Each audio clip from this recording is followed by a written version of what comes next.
Bonjour et bienvenue, c'est Bertrand de la Fondation Magister, l'école des héros du monde réel. Pour le 15e épisode de la série sur le thème de la reconnaissance, du succès externe, de la patience, de la confiance, de la vision, de la résolution, de l'abondance, de l'audace et de la loi d'attraction. Dans une de mes dernières vidéos, j'ai exposé des conseils vis-à-vis d'une personne qui était découragée dans son projet. En gros, j'expliquais pourquoi elle était découragée et comment éviter de l'être. Et sur cette vidéo, j'ai eu un commentaire qui disait que je donnais un très mauvais conseil. Et ce qui est intéressant, c'est que les arguments et le conseil que donne cette personne à la place viennent justement appuyer ce que je critique et mettre en évidence les pièges dans lesquels on peut tomber. Sa position montre, d'une manière assez subtile, exactement l'inverse de ce que j'essaie de dire dans cette série de vidéos. Du coup, c'est logique qu'il pense que mon conseil est très mauvais, parce que je pense exactement la même chose du sien. Ce qui veut dire qu'on n'est pas dans le même paradigme. Donc, dans cette vidéo, je vais analyser ce commentaire pour vous donner un exemple de ce que je considère, moi, être de mauvais conseils, et renforcer les leçons qu'on a vues récemment. Alors déjà, je vous lis le commentaire en question une fois en entier, il n'est pas très long. Bonjour. Il est tout à fait logique, et même sain, d'être découragé lorsqu'on n'obtient pas les résultats qu'on espérait. Le processus normal, une fois le coup encaissé, est de se remettre au travail, mais mieux. Tu n'arrives pas à ce que tu voudrais? Travaille mieux. C'est le premier bon conseil à donner, même s'il peut être difficile à entendre. Ce qui est beau avec ce conseil, c'est qu'il est valable tout le temps et pour tout le monde. Il est donc notamment valable pour vous, monsieur Fondation Magister. Si vous pensez que vos vidéos n'obtiennent pas assez de reconnaissance, il vous revient de travailler mieux, au lieu de continuer de vous persuader que vous n'avez pas besoin de reconnaissance et que rien ne vous fera abandonner. Et en plus, vous conseillez à ceux qui vous écoutent de faire comme vous et de s'entêter. C'est une grave erreur et donc un très mauvais conseil. On finit toujours par s'épuiser, se désespérer et abandonner au bout d'une trop longue traversée du désert. D'où la nécessité de revoir sa copie avant qu'il ne soit trop tard. Voilà. Donc ce commentaire est intéressant parce que quelque part, ça se tient ce qu'il dit. Ça fait sens. Il y a une certaine logique. C'est loin d'être un commentaire stupide et irréfléchi. Je comprends que l'on puisse penser comme ça. Ça met en évidence les mauvais côtés de ma philosophie. Ça montre une philosophie du succès différente de la mienne. Et donc quelque part, ça montre que les conseils de succès, les conseils pour réussir, eh bien c'est très nuançable. Ce n'est pas tout blanc, tout noir. Il n'y a pas vraiment de vérité simple. Cela dit, je vais vous expliquer pourquoi, pour moi, au-delà de l'apparente logique de sa position, globalement, elle est à côté de la plaque, et elle contient aussi beaucoup de mauvais côtés et de pièges. Tout d'abord, il dit qu'il est tout à fait logique, et même sain, d'être découragé lorsqu'on n'obtient pas les résultats qu'on espérait. Déjà là, je ne suis pas d'accord. C'est normal d'être découragé lorsqu'on n'obtient pas les résultats qu'on espérait. Oui. C'est normal dans le sens où la plupart des gens fonctionnent comme ça. Mais ça ne veut pas dire que c'est bien et que c'est sain. Très souvent, ce n'est pas du tout sain même. C'est le signe d'une mauvaise gestion de nos attentes, d'une impatience et d'un manque de maturité. Par exemple, beaucoup de personnes n'acceptent pas les plateaux.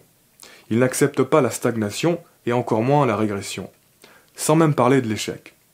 Ils veulent toujours réussir et avoir plus, et s'ils ne réussissent pas toujours à avoir plus, ils se disent qu'ils ont merdé, qu'ils pourraient faire mieux et sont découragés.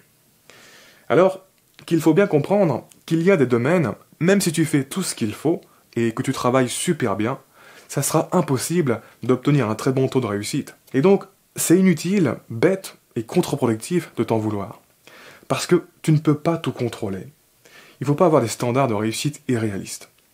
Alors certes, c'est logique d'être découragé quand on n'a pas ce qu'on espérait avoir, mais ça ne veut pas dire que c'est une bonne logique qui va nous aider et que l'on doit garder. De la même manière que c'est logique d'avoir peur face à l'inconnu, même si c'est pas une bonne logique qui va nous aider et que l'on doit garder. Bref, tout ça pour dire que bien souvent, le découragement n'est pas sain. C'est le signe de virus mentaux qui peuvent être évités par une meilleure gestion mentale. Quand tu acceptes que c'est normal d'être découragé, en fait tu acceptes que c'est normal d'avoir une mauvaise stratégie qui a des failles. Ensuite, il dit « Tu n'arrives pas à ce que tu voudrais, travaille mieux. c'est le premier bon conseil à donner, même s'il peut être difficile à entendre. Alors ce conseil de travailler mieux, je le trouve vraiment nul.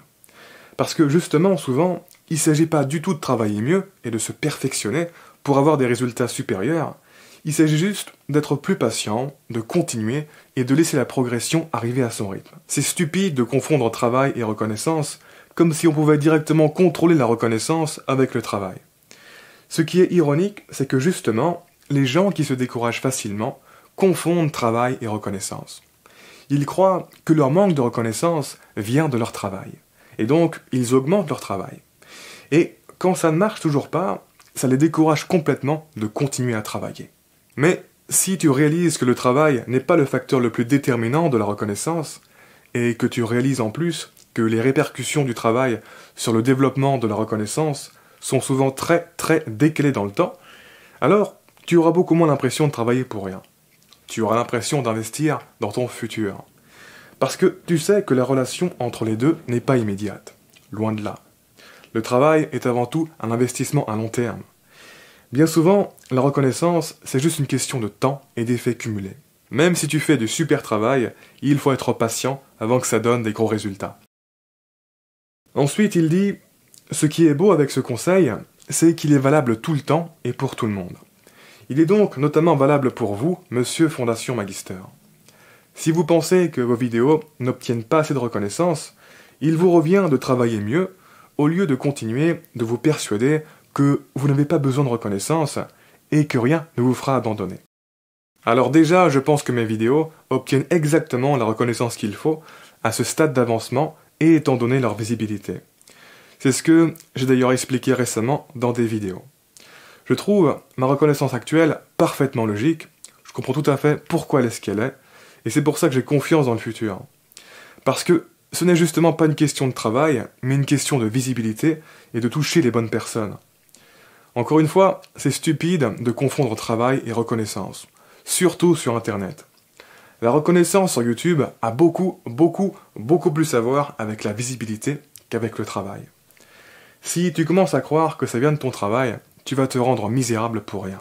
Aussi, je ne me persuade pas que je n'ai pas besoin de reconnaissance, parce que c'est vrai. Personne n'a vraiment besoin d'être reconnu par des milliers de personnes. On a juste besoin d'être reconnu par quelques personnes. Et encore, c'est très discutable que ce soit un besoin vital. Au-delà de cette base, la reconnaissance, on en manque seulement quand on y porte trop d'attention et qu'on a développé une relation toxique avec elle. Ce n'est certainement pas quelque chose de naturel. Après, est-ce que je me fous complètement d'avoir plus de reconnaissance ? Bien sûr que non. Ça serait hypocrite. Si c'était impossible que mes vidéos touchent plus de monde dans le futur, j'arrêterais d'en faire, ou tout du moins je diminuerais la production pour me concentrer sur autre chose. Mais simplement, je ne recherche pas plus de reconnaissance dans le présent. Je la laisse arriver. Ce qui compte pour moi, c'est qu'elle arrive un jour ou l'autre. Quand ? Je ne suis pas pressé. Je trouve ça déjà énorme d'avoir 1500 abonnés, j'ai pas besoin d'avoir plus. Et si j'en avais besoin de plus, eh bien, ça voudrait dire que j'ai merdé en chemin, au niveau mental, et que mon ego est devenu hors de contrôle. Parce qu'encore une fois, c'est pas naturel de vouloir autant de reconnaissance, c'est juste du conditionnement. Si la reconnaissance était mon but, je passerais beaucoup plus de temps à trouver des moyens d'en avoir, à trouver les bons sujets, les bons mots-clés, etc. Le temps que je passe actuellement à trouver des moyens d'avoir plus de reconnaissance est ridicule. La raison étant justement qu'au fond, je ne pense pas en avoir besoin, je pense sincèrement qu'en travaillant et en investissant sur ma vision, la reconnaissance va progressivement se développer de manière naturelle. Pour des raisons que j'ai déjà expliquées, notamment dans l'épisode 178 sur le pouvoir de la vision unique. Ensuite, il dit « Et en plus, vous conseillez à ceux qui vous écoutent de faire comme vous et de s'entêter. C'est une grave erreur et donc un très mauvais conseil. On finit toujours par s'épuiser, se désespérer et abandonner au bout d'une trop longue traversée du désert. D'où la nécessité de revoir sa copie avant qu'il ne soit trop tard. Encore une fois, on a là un manque de perspective. Il n'y a pas de traversée du désert. Elle est juste dans la tête. En réalité, on fait toujours des progrès considérables. Par exemple, certes, l'évolution de l'audience de ma chaîne est relativement lente, mais chacune des vidéos que je publie maintenant fait facilement plus de 200 vues. Alors oui, à l'échelle de ce qui est possible sur Internet, on peut se dire que c'est petit. Mais bordel, 200 personnes, c'est pas rien. À partir du moment où tu considères que 200 personnes, c'est le désert, et que ton projet ne marche pas, c'est que tu es déconnecté de la réalité. Ce n'est pas du divertissement ce que je fais, c'est du développement personnel. Donc, si j'ai le potentiel d'aider plus de 200 personnes à chaque vidéo, c'est déjà énorme. Encore une fois, il faut se reprojeter ce que ça veut dire 200 personnes avant l'époque d'Internet. Ça serait très galère de réussir à rassembler régulièrement 200 personnes sans technologie. C'est pas rien du tout. Et en plus, c'est que le début parce que l'audience de la chaîne évolue lentement mais sûrement, et c'est tout ce que je lui demande. Bref, et enfin, pour ce qui est de voir l'entêtement comme une mauvaise chose, personnellement, je ne saurais résumer tout ce que ça m'a apporté de m'entêter dans la vie. Donc, est-ce que je vous conseille de vous entêter à réussir ce que vous voulez réussir? Bien sûr, mais putain de bien sûr. Pour moi, l'entêtement est justement ce dont la plupart des personnes manquent en fait. Ils sont pas assez déraisonnables. La plupart des trucs bien que j'ai réussi dans ma vie, ça n'a pas du tout été évident. Pendant longtemps, il n'y avait aucun signe que j'allais réussir. Si je les ai réussis, c'est parce que j'ai été entêté comme un bâtard pour les réussir. Si je n'avais pas été entêté, mais c'était mort, parce que pour traverser tous les obstacles, les tentatives, les échecs entre le commencement et la réussite, c'est mon entêtement plus que tout qui a fait la différence. Et finalement, l'entêtement, c'est très lié à la patience dont on a parlé au début de cette série de vidéos. La patience étant le yin, le côté calme, et l'entêtement le yang, le côté plus féroce. Et comme je vous le disais, la patience est une capacité redoutable et sous-estimée pour réussir dans la vie. Bref, sur ce, on s'arrête là pour aujourd'hui, et je terminerai ma réaction à cette critique dans le prochain épisode. En attendant, je vous invite à vous abonner si ce n'est pas déjà fait, à partager cette vidéo et laisser un pouce bleu si vous l'avez apprécié, ça m'aide pour la visibilité. Quoi qu'il en soit, je vous remercie de m'avoir écouté jusqu'au bout, et je vous dis à très bientôt pour la prochaine vidéo. Ciao.